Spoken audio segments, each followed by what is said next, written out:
আজকে সকালে ফজরের পর কি কি করলাম তো সব রয়েছে এই ভিডিওতে। আশা করি সবাই ফুল ভিডিওটি দেখবেন। তো আসসালামু আলাইকুম গাইস, কি অবস্থা সবার? খাইছেন নি, ভাত আছেন নি বালা? আমি মোহাম্মদ জুনাইদ, বরিশাল্লা বলা। তো আজকে সকালে আমরা 4 বন্ধু মিলে ঘুরতে গিয়েছিলাম। হাঁটতে হাঁটতে চলে গিয়েছিলাম আমাদের এলাকার সুন্দর একটি পার্কের সামনে। আর এই পার্কটার নাম হচ্ছে মনপুরা পার্ক, যা আপনারা দেখতেই পাচ্ছেন। তো পার্কের এখানে এসে আমরা সবাই পার্কের এরিয়ার ভিতরে ঢুকে পড়লাম। আর আমার বন্ধুরা সবাই দাঁড়িয়ে আছে। আর পার্কে এখন ঢোকা যাবে না, কারণ এমনিতে এখন সকাল 6টা বাজে আর পার্ক খুলে সকাল 10টার সময়।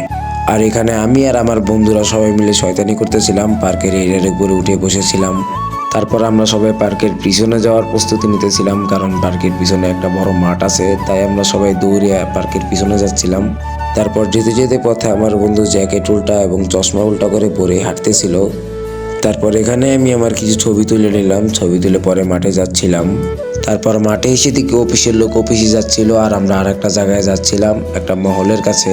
তারপর ক্ষেতের উপরে দিয়ে যাচ্ছিলাম, আর এখানে লেখা দেখি সেনাবাহিনীর নিজস্ব সম্পত্তি। তারপর যেতে যেতে আমাদের আশেপাশে লাল শাক এবং পালং শাক পড়লো, আর এখানে 2টা কুত্তা শুয়েছিল। তারপর যেতে যেতে পথে একটা বড় পুকুর পড়লো, আর পুকুরের পরেই মহলটা। আর এই মহলের পুরো নাম হচ্ছে বলাকা মহল। তারপর বলাকা মহলে আসার পর সবাই বাসায় যেতে চাচ্ছিল, কারণ আমরা অনেকক্ষণ হাঁটাহাঁটি করেছি। তারপর সবাই যখন বাসায় যেতে চাচ্ছিল, তারপর আমিও রাজি হয়ে গেলাম বাসায় যাওয়ার জন্য।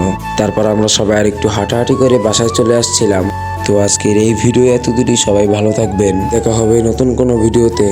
আর এই ভিডিওটি কেমন হয়েছিল সবাই কমেন্টে বলে যাবেন। আর এই ভিডিওতে সবাই লাইক কমেন্ট শেয়ার করে পাশে থাকবেন, আর অবশ্যই ফলো করে দেবেন। আল্লাহ হাফেজ।